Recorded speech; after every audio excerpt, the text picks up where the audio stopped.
Hello everyone, and welcome to Vlinkoz channel. In today's video, I will show you how to fix Roblox installation and download issues on Windows 11.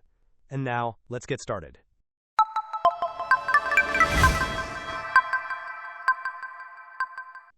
If you are encountering problems with installing or downloading Roblox on your Windows 11 computer, there is a simple yet effective solution.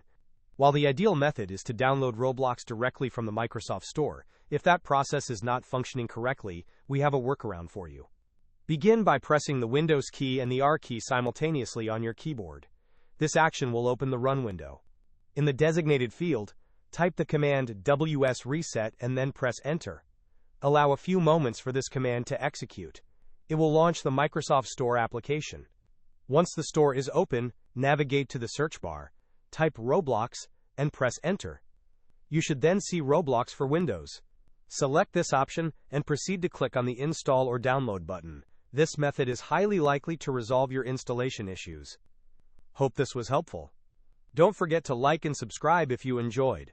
As always, thanks for watching, and I will see you in the next video.